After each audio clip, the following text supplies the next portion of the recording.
We're grateful for who God is.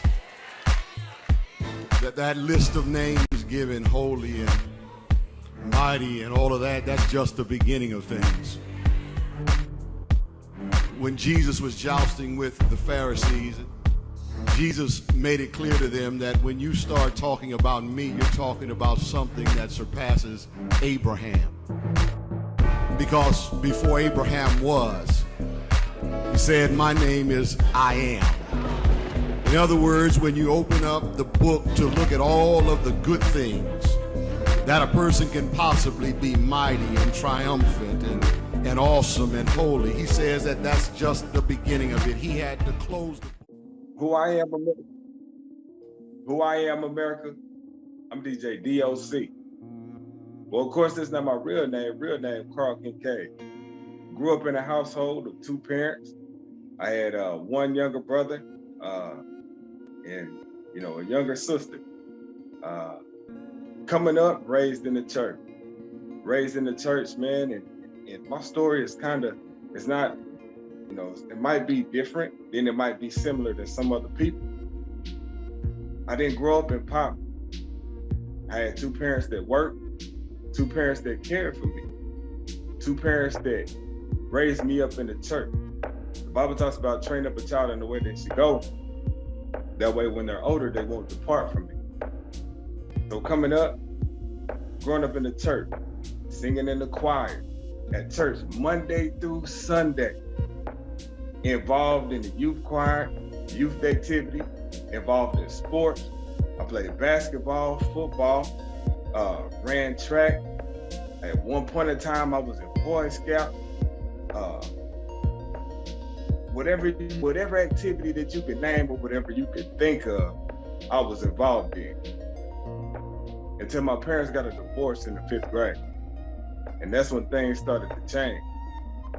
I started to struggle with identity. I didn't know who I was, but still being involved in sports and doing fairly well in school, I started to lose focus. And by the time I was in the 6th grade, grades started to drop. I started to have a lot of anger built up in me, not really knowing who I was. Wasn't hood enough for some of the black folk. It wasn't white enough for some of the white folk. So that caused me to really struggle with identity and who I was. So by the time the 7th grade hit, I got in my first fight. My first fight in the 7th grade. And I remember getting suspended from school. And when I came back to school after being suspended, I remember this feeling that I had of popularity. People started to accept. People started to like on me. I wasn't getting picked on anymore. I wasn't getting bullied anymore. So in the 7th grade, I started in a pattern of fighting. And even though I was in school, I would still do fairly well with my grade. I was still playing sports. It was still that crowd of friends that I was seeking acceptance from that led me going down the wrong path. 8th grade, still playing sports. 9th grade, I get into high school, still playing sports, but at this time, my dad moves across the country. I remember when he set us down and he told us that he was moving to Phoenix, Arizona. It crushed me. Not only was I struggling with identity due to the parents' divorce, but now my pops is leaving. You can imagine what that did to a kid. So even the anger that I had inside of me, it just increased. 9th grade, my dad moves to Arizona. I really didn't remember even crying when we left. I didn't even remember crying when we left. But sad to say, as I got older, I realized that it wasn't me being sad. The sadness that I had, I turned and internalized it, and it became even more anger. Now, even though I was angry on the inside, I was still popular as a kid because I played sports. I still did fairly well in grades. I was fairly, good at schoolwork, but I just began to get in more and more trouble. Hanging with the wrong people, being pulled one way, and just doing things that weren't a reflection on how I was raised as a youth. In the 9th grade, after my father left, I ended up dealing with feelings of anger. I ended up dealing with, the insecurity that I was having already. Him leaving made me feel rejected. Him leaving made me feel like he didn't want me. Me leaving felt like I didn't have no male role model in my life. But even though he left, my mom still did the best that she could. She wasn't working 2 jobs, but she worked 1 job all the time. She made sure that I had what I needed. She wasn't addicted to drugs. She wasn't out there in them streets. She wasn't in the hood. She just was a country girl from Hurtsboro, Alabama, that was raised up in church, that knew the right thing to do. My mom, she graduated from college, actually Knoxville College, back in, I don't know what year that was, back in 81, something like that. But she did the best that she could to raise me. In school, I remember being the popular guy. I remember doing stuff that I needed to do so that everybody would like me. And in turn, a lot of the stuff at times that people so-called like was stuff that was doing damage to me internally.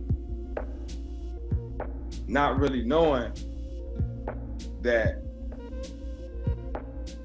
the habits that I was forming in school would lead to me going down a dark path. I remember being in school and so-called being the man on campus. I remember, being the basketball guy, being the football guy, and I remember just not being able to deal with anybody telling me about myself. And anytime somebody tried to tell me about myself, I would want to fight. I would get angry. I would get upset. But this is the stuff of me, in the absence of my father, how I would deal with things.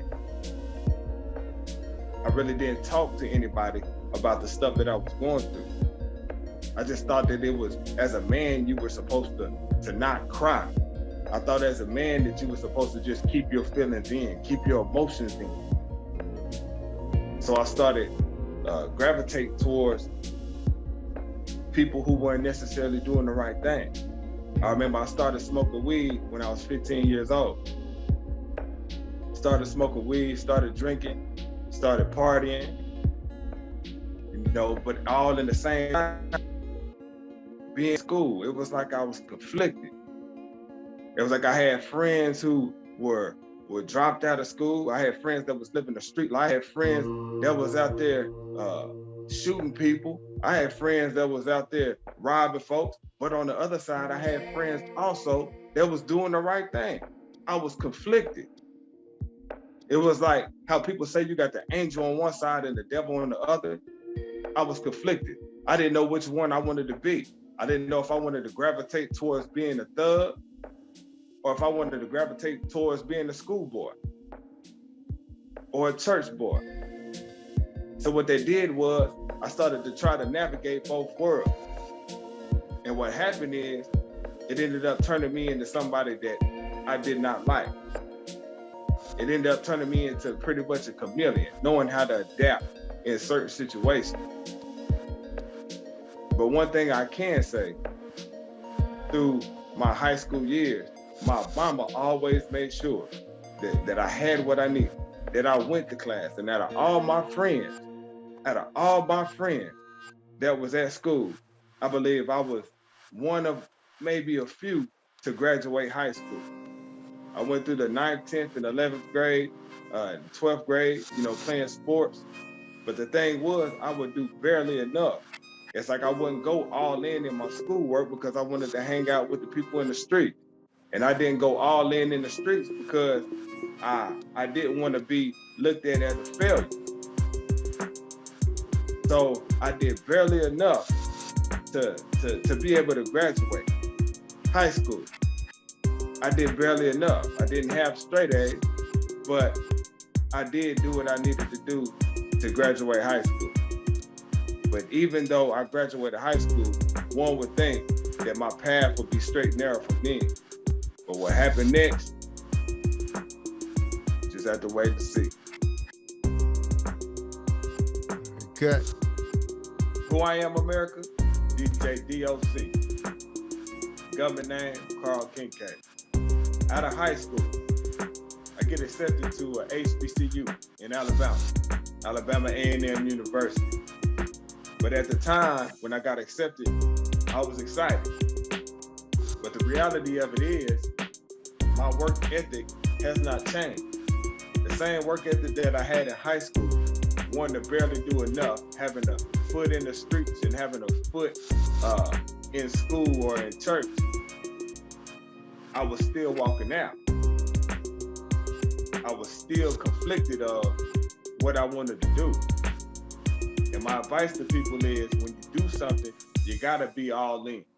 You can't straddle the fence. So what ended up happening, I ended up going to college. I went to A&M. But at the same time, when I'm in college, I get into partying.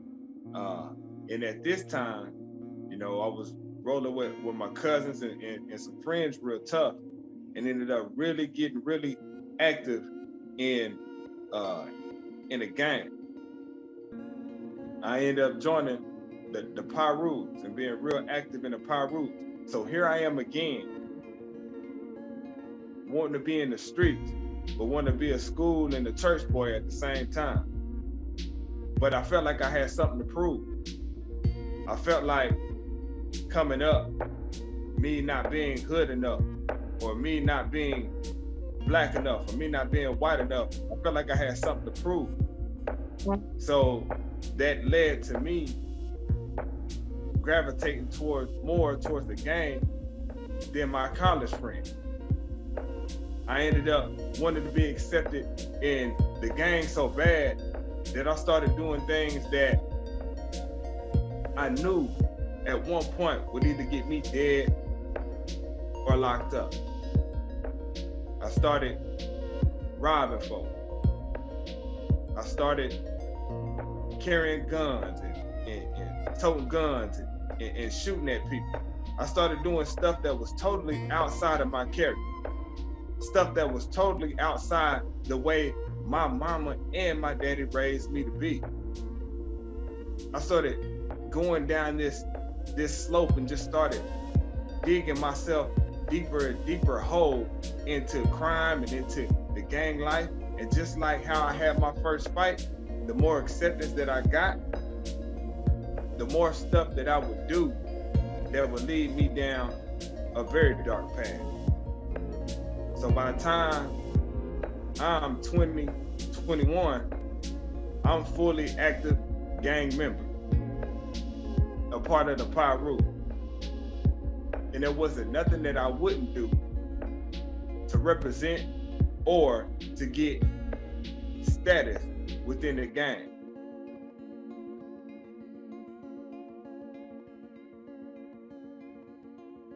My bad, I paused for a second. No within problem. the gang. Yeah, go ahead. So what that led to me is I started first time going to jail. I was walking down the street from a friend's house. The police saw me. They had some thefts in the area, and I was walking down the street with a sawed-off shotgun in my pants. The police pulled over, checked me, searched me, found a gun on me, and that started the roller coaster of incarceration. So at that time, first time incarcerated, you bail out. And at that time, I thought it was okay. I thought it was just a little slap in the wrist. So I started to do more and more things that would lead me closer to prison. So I was still conflicted. I was working a job, but I wanted to be in the street. I was going to school, but I wanted to be in the street, which eventually led to me dropping out of school the second year and working a job here and there, little grocery stores or little warehouses. Couldn't hold down the job because I wanted to be in the hood, you know, addicted to weed, and at this time doing cocaine, doing pills, uh, just living a full-fledged street life. But there was always something in the back of my mind that was calling me to stop. So I ended up in Alabama. I ended up leaving and moving back to Knoxville in 2006. I ended up moving in with my mom, you know, to try to, you know, be somewhere where somebody loved me. Because the time that I was in Alabama, I felt alone. Even in the midst of having all these friends, even in the midst of being part of a gang, I felt alone. So I moved home to be where people truly love you. If you have family, if you have a mom and a dad, cherish them. Because at the end of the day, family are going to be the ones that'll be there. They'll be the ones that'll be there through thick and thin. So I moved back home in 06. 06, get a job, working, but I'm still in and out the street. So I ended up one day catching a robbery charge. I caught somebody at the gas station and attempted to rob me. I didn't get anything, and we fled, but they ended up putting a warrant out for my arrest for aggravated robbery. So at the time, really coming through school, not having a good work ethic, not taking care of business, doing this stuff that is manipulative and just getting in the pattern of, you know, not handling business, caused me to go on the run. I went on the run from the police from 2006 to 2008. While between 2006 and 2008, still just trying to live a double life. Calling myself, you know, being in the streets 1 minute and trying to go to church and be in church the next minute. But one thing that I can say is through this time, it's like I started to hear God's voice. It's like something was pulling me. And it's just at the time, hanging out and doing drugs and robbing people, you know, at the time, it just didn't feel right anymore. And all I could do was just remember the things that I was taught growing up in church. The things that, you know, we was taught, the 10 Commandments, thou shalt not steal, thou shalt not kill. And when I look at it, I'm doing the very things that go against God and what his word says to do. So in 2008, I ended up getting caught. They ended up catching me. I went to jail for 2 months while fighting this case, and they put it off. They put the case off, the court date off 2 times, and the third time that I went to court, the witness didn't show up, so they dropped the charge. But the thing about it is, I played that role in jail, like I was Mr. Christian. I played that role in jail that, yeah, I'm gonna live for the Lord. Lord, if you just drop this charge, I promise I'm gonna live for you. I played that role like a lot of us do. But God gave me grace and he gave me mercy. And he dropped the charge and he let me go, hoping with the hopes of that I would do right. I get out. No more than a year later in 2009, I catch another robbery charge. But before I catch the robbery charge, it's like I'm trying to inch closer and closer to God. It's like I know this stuff that's happening is not cool. I'm seeing people that I know, you know, get killed. I'm seeing people that I know go to prison for a very long time. And I know what I'm doing is not right and it's not pleasing to God. So it was a war going on in my mind. So in 2009, I was facing an eviction. So instead of me working and earning money, like most citizens do, because of a drug addiction, because being addicted to drugs, uh, I would spend the money that I got very quickly and just go out and rob somebody else or try to come up with a quick scheme to get more money. Well, what that led to me doing is in 2009, going and robbing somebody at a gas station. But see, this robbery was a little bit different because before I did it, I was playing worship music in my car. I was going to church on a regular. I was trying to do the things that God wanted me to do. It's just the pull of the enemy was just so strong. And I remember catching a robbery charge in 2009 that resulted in me going to prison. I went to prison for an aggravated robbery and ended up doing 2.5 years on an 8-year sentence. And what happened next? Gotta wait and see. Who I am, America? DJ D.O.C, also known as Carl King. But where I am today, God has completely transformed my life. When I got out of prison in 2015, man, I just started to live for Him. I told God that I wanted to surrender it all. And so when I got out of prison, just ended up living for Him, getting in the Word, seeking Him, doing things His way. I ended up getting a job. I had my own car. Of course, I had a license. Out of prison, I ended up getting married in 2016. I have a 11-year-old little girl, and also since being out, I've had a 3-year-old little girl, and also just had a little boy. And God has completely transformed my life from where I used to be to where I am now. Understanding that who I am, the things that I used to struggle with in my identity, I didn't know who I was. But since living for God and being saved and walking in the Word, He shows us who we are in Him. The Bible talks about, for He made Him to be sin for us who knew no sin, that we might become the righteousness of God in Him. So understanding that we are the righteousness of God in Christ Jesus, and understanding that He cares for you. I'm talking about He's blessed me. It's been a promotion after promotion. I remember, when I got my job, I ended up being promoted to assistant manager within a month, and then within a year being a manager of a store. We're talking about somebody who was just in prison for an aggravated robbery is a manager of a rent-to-own store, dealing with money, dealing with checks, and doing audit and stuff like that. Just God totally overriding every natural circumstance. And I promise you, if you put Him first, you'll see what He can do in your life. Going on from being at a rent-to-own store to obtaining my own show. I'm a Christian DJ, and I go by the name of DJ D.O.C, which stands for Dependent on Christ. He ended up giving me a radio show in 2019. It's called Jesus Beats for the Street. It comes on Sunday at 1 p.m.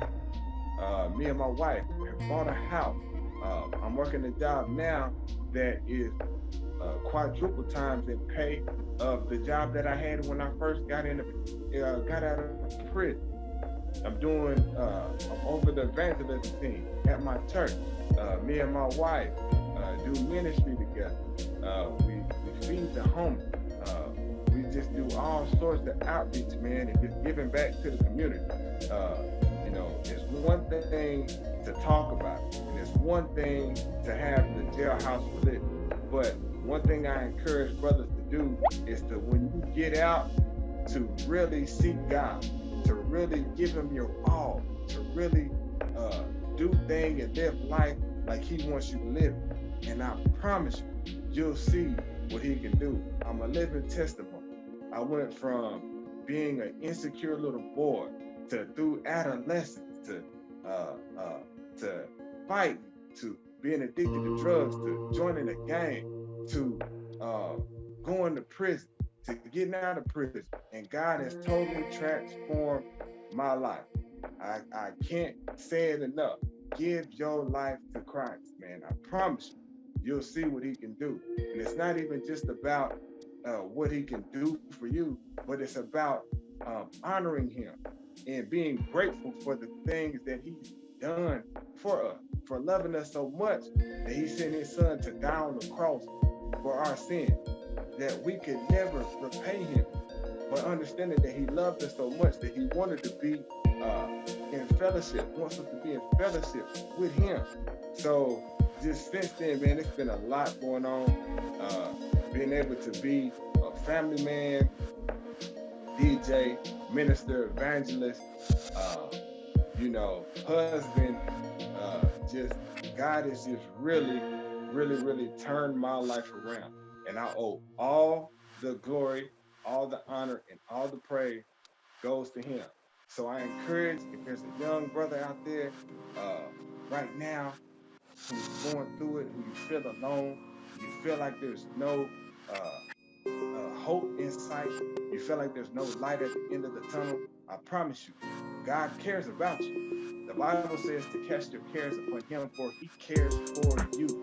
I promise you, don't give up. Don't give up hope. Lean on God's everlasting arm. You hear me? Just do, what you got to do to glorify him in everything that you do. And I promise you, you'll start to see a change. So that's my story. DJ D.O.C. Be blessed. In Jesus' name.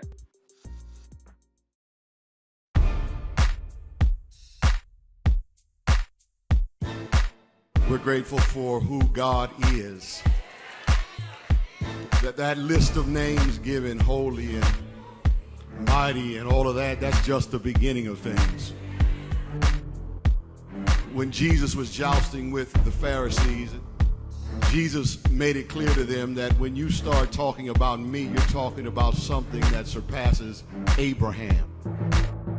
Because before Abraham was, he said, my name is I am. In other words, when you open up the book to look at all of the good things that a person can possibly be mighty and triumphant and awesome and holy, he says that that's just the beginning of it. He had to close the book when trying to describe himself and just said, I am. Start your roll of names of all the things I am. That's just the beginning.